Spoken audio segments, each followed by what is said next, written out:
Assalamualaikum warahmatullahi wabarakatuh. Baiklah, kali ini kita lanjutkan lagi pembahasan kita mengenai akuntansi keuangan. Untuk kali ini yang akan kita bahas yaitu penyusutan aset tetap.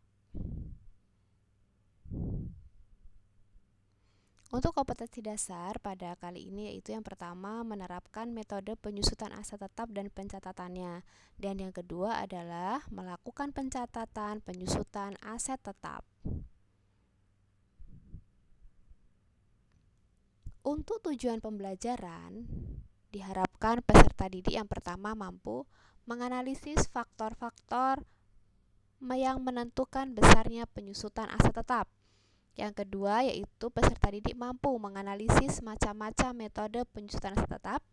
Yang ketiga, peserta didik diharapkan mampu menghitung penyusutan aset tetap dengan metode garis lurus, metode jumlah angka tahun, metode saldo menurun ganda, metode satuan unit produksi, dan metode jam mesin. Kemudian yang keempat, diharapkan peserta didik mampu mencatat penyusutan aset tetap dengan metode garis lurus, metode jumlah angka tahun, metode saldo menurun ganda, metode satuan unit produksi, dan metode jam mesin.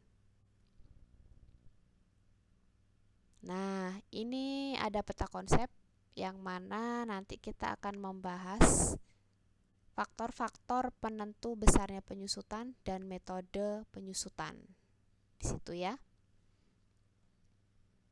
Untuk faktor-faktor penentu besarnya penyusutan ada harga perolehan, nilai residu, dan umur ekonomis. Sedangkan metode penyusutan ada garis lurus, jumlah angka tahun, saldo menurun ganda, jumlah aktivitas, dan jumlah jam kerja. Oke, kali ini kita ke faktor-faktor penentu besarnya penyusutan. Ada 3 faktor yang menentukan besarnya penyusutan, yaitu yang pertama, harga perolehan.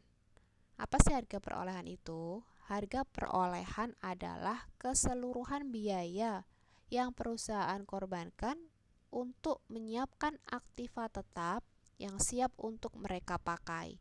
Kemudian, umur ekonomis. Umur ekonomis adalah jangka waktu pemakaian aset yang diharapkan oleh suatu perusahaan. Selanjutnya yang ketiga adalah nilai residu. Nilai residu merupakan nilai akhir aset setelah mengalami pengurangan kualitas ataupun kerusakan. Nah, kita akan membahas yang pertama metode garis lurus. Untuk metode garis lurus di sini adalah metode penyusutan aset tetap di mana beban penyusutan aset tetap per tahunnya itu sama hingga akhir umur ekonomis aset tetap tersebut. Jadi dari tahun pertama sampai akhir umur ekonomis, maka besarnya penyusutan di setiap tahun itu jumlahnya sama. Nah, untuk biaya penyusutan bisa diperoleh dengan cara harga perolehan aset tetap tersebut dikurangin dengan nilai residu dan dibagi dengan umur ekonomis. Selanjutnya, kita membahas tentang metode jumlah angka tahun. Nah, untuk metode jumlah angka tahun ini menerapkan bahwa penyusutan untuk tiap tahun penggunaan aset tetap jumlahnya akan menurun. Penyusutan bisa diketahui dengan cara yang pertama, ya, dengan rumus sisa umur aset tahun penggunaan dibagi dengan jumlah angka tahun dan dikalikan dengan jumlah yang harus disusutkan. Namun, dalam pencarian penyusutan tersebut, kita harus mencari 2 hal terlebih dahulu. Yang pertama, jumlah angka tahun. Dari mana kita bisa mencari jumlah angka tahun? Jumlah angka tahun bisa diperoleh dengan rumus N dikalikan dengan N ditambah 1 dan dibagi 2, di mana N ini adalah jumlah tahun yang ditetapkan dalam perusahaan tersebut. Kemudian yang kedua adalah jumlah yang harus disusutkan.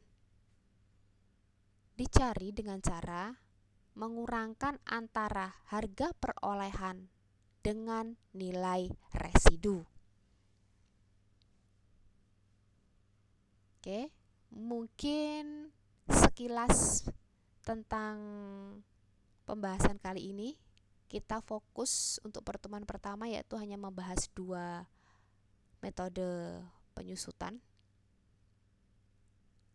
Mungkin sampai di sini dulu dan terima kasih. Saya akhiri. Wassalamualaikum warahmatullahi wabarakatuh.